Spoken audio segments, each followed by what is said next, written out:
Des terroristes du JNIM ont attaqué hier mercredi le poste Fama de Dinangourou dans le cercle de Koro. L'armée a confirmé l'attaque ce matin, mais n'a pas fourni de bilan, assurant dans son communiqué que les évaluations sont en cours. Certaines sources locales affirment qu'une dizaine de militaires ont été tués au cours de l'attaque. La situation actuelle dans le pays de Gao, tout comme dans le centre du Mali, c'est une situation d'insécurité un peu difficile en réalité.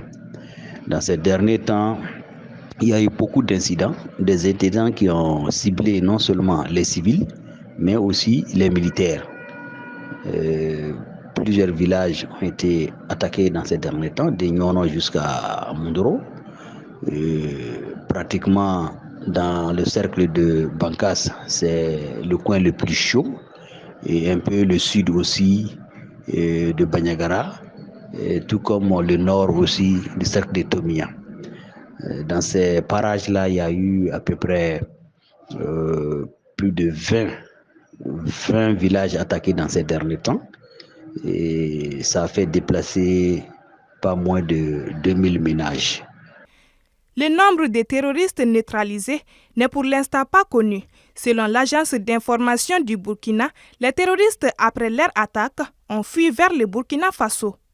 Dans un village nommé Windeboki, ils ont marqué un temps d'arrêt. C'est là que le vecteur aérien burkinabé a procédé à des frappes, toujours selon l'agence, tuant plusieurs terroristes. Les rescapés sont retournés au Mali où les attendaient les vecteurs aériens des Fama, qui ont également procédé à des frappes. L'attaque du poste de Dinangourou est intervenue quelques heures seulement après l'annonce par l'armée de son entrée dans la ville d'Aguelhok. Depuis plusieurs semaines, les terroristes du JNIM multiplient les attaques contre les positions de l'armée.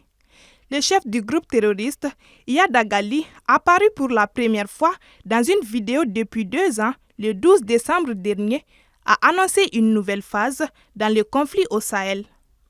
Le jour de la diffusion de la vidéo, le JNIM a attaqué le camp de l'armée à Farabougou, village symbole, longtemps sous blocus terroriste. Des sources locales évoquent là aussi des victimes civiles et militaires, mais dans sa communication, l'armée dit avoir mené avec succès une riposte vigoureuse qui a permis de repousser l'attaque. Toutefois, des militaires ont été faits prisonniers à la suite de cette attaque. Le groupe terroriste a diffusé le 19 décembre des vidéos de certains d'entre eux. L'armée a dénoncé un acte lâche qui a pour but de démoraliser les troupes et assure que tout sera mis en œuvre afin de permettre aux otages de recouvrer leur liberté.